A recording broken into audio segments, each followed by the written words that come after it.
અમદાવાદના વટવા વિસ્તારમાં પ્રેમ પ્રકરણને કરુણ અંજામ આવ્યો છે.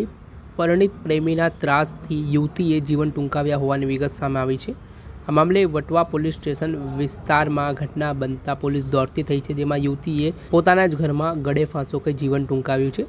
પ્રેમ સંબંધ અને લગ્ન વિવાદથી માનસિક ત્રાસનો ખુલાસો સામે આવ્યો છે, જેમાં પ્રેમી મોહમ્મદ આબિદ શેખની પોલીસ દ્વારા ધરપકડ કરી લેવામાં આવી છે.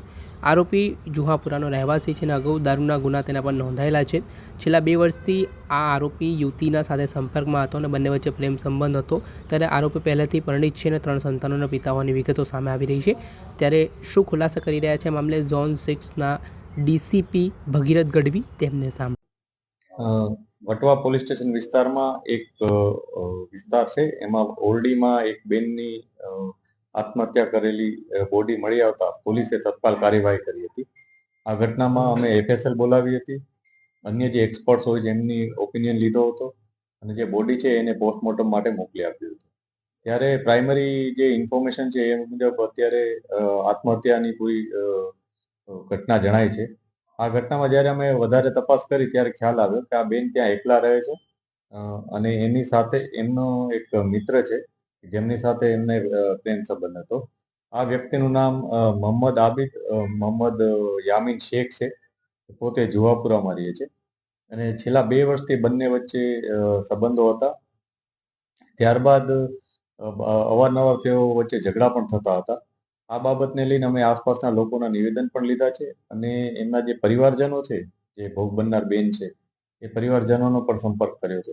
એ લોકોએ પણ આ જ હકીકત જણાવી અને એમને આ ઘટનામાં જે આત્મહત્યા કરી છે એ માટે દુષ્પ્રેરણની જે એમની પૂરી સંભાવના હોવાથી એ લોકોએ આ પ્રકારની જાહેરાત આપી હતી. પછી જે પ્રાઇમરી અમને એવિડન્સ મળ્યા એના આધારે જે આરોપી છે મોહમ્મદ આબિદ, એની અમે ધરપકડ કરી છે. મોહમ્મદ આબિદનો જે ગુનાહિત ઇતિહાસ અમે ચેક કર્યો તો એના વિરુદ્ધ પહેલા પીધેલાનો એક કેસ થયેલો છે અને અટકાયતી પગલાઓ પણ લેવામાં આવેલ છે. આ પ્રકારની હકીકત પોલીસ પાસે છે. હજી અમે તપાસ કરી રહ્યા છીએ. બીજા જે પણ એવિડન્સ અને કોઈ વિગતો મળશે એ મુજબ આગળની તપાસ કરવામાં આવશે. આવી પરણી પણ હતો અને કેવી રીતના છોકરીને દહેજો પ્રેમચારમાં ફસાવી, છોકરી પાછી આવી તો બી બળજબરીપૂર્વક એને એની જોડે રાખી. શું આપણું મામલો હતો?